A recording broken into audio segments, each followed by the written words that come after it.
हर महादेव।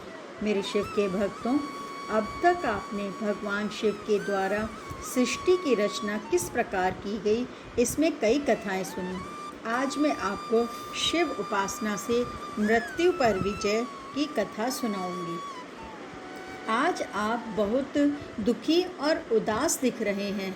महामुनि मृगशृंग के पौत्र श्री मार्कंडेय जी ने अपने पूज्य पिता को चिंतित देखकर अत्यंत विनम्रता से कहा, आपकी चिंता का क्या कारण है?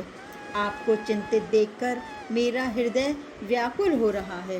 बेटा, महामहिम मृकुंडु ने दुखी मन से श्री मार्कंडेय जी के मुख की ओर देखते हुए अतिशय स्नेह से बताया, तुम्हारी माता मरुद्वती को कोई संतान न होने से मैंने उसके साथ तपस्या करके पिनाकधारी शिव को प्रसन्न किया। आशुतोष ने प्रकट होकर वर मांगने के लिए कहा। कृतार्थ जीवन होकर मैंने पार्वती वल्लभ से याचना की। अब तक मुझे कोई संतान नहीं हुई है। मैं आपसे एक पुत्र चाहता हूँ। त्रिपुरारी बोले, मुने, तुम गुणज्ञ, सर्वज्ञ एवं अद्भुत 16 वर्ष की आयु का पुत्र चाहते हो या गुणहीन दीर्घजीवी पुत्र की कामना तुम्हें है? मैंने तुरंत प्रभु के चरणों में निवेदन किया, मैं मूर्ख गुणहीन पुत्र नहीं चाहता। अल्पायु ही सही, पर मुझे अनुपम गुणवान एवं सर्वज्ञ पुत्र ही अभीष्ट है। भगवान शशांक शेखर तथास्तु कहकर अंतर्ध्यान हो गए। भोलेनाथ के वरदान से तुम में अद्भुत गुण विद्यमान है। तुमसे हम दंपति अत्यंत सुखी और गौरवान्वित हैं। कुछ रुककर कातर स्वर में श्री मृकुंडु ने कहा, अब तुम्हारा 16वां वर्ष समाप्त हो चला है। आप मेरे लिए चिंता न करें। श्री मार्कंडेय जी ने अत्यंत गंभीरता से पिता को आश्वस्त करने के लिए विनम्रता के साथ कहा। भगवान आशुतोष कल्याण स्वरूप एवं अभीष्ट फलदाता हैं। मैं उनके मंगलमय चरणों का आश्रय लेकर उनकी उपासना करके अमरत्व प्राप्त करने का प्रयत्न करूँगा।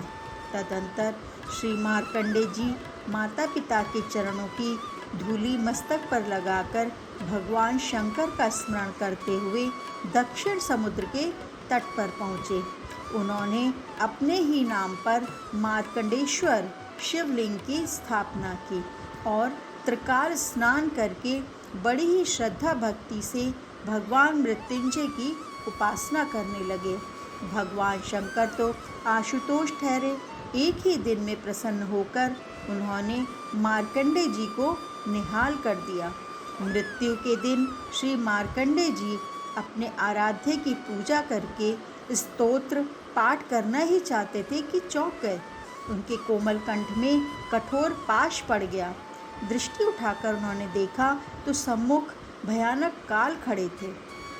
मार्कंडेय जी ने निवेदन किया, महामते काल, आप थोड़ी देर ठहरें। मैं अपने प्राण प्रिय मृत्युंजय स्तोत्र का पाठ कर लूँ। काल किसी की प्रतीक्षा नहीं करता ब्राह्मण, तुम्हारे लिए भी समय नहीं है, काल ने कहा।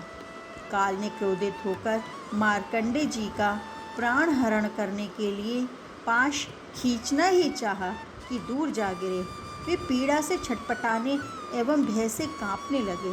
उक्त शिवलिंग से साक्षात भूत भावन भगवान शंकर ने प्रकट होकर अत्यंत क्रोध से काल के वक्ष पर कठोर पद आघात किया था।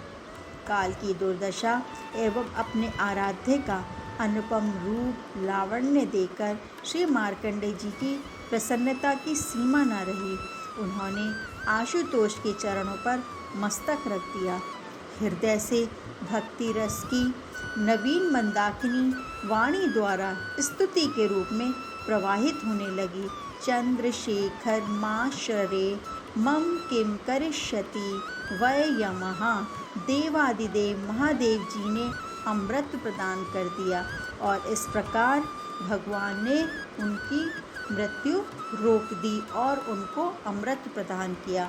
तो मेरे प्रभु के भक्तों, ये थी शिव उपासना से मृत्यु पर विजय की कथा। ओम नमः शिवाय।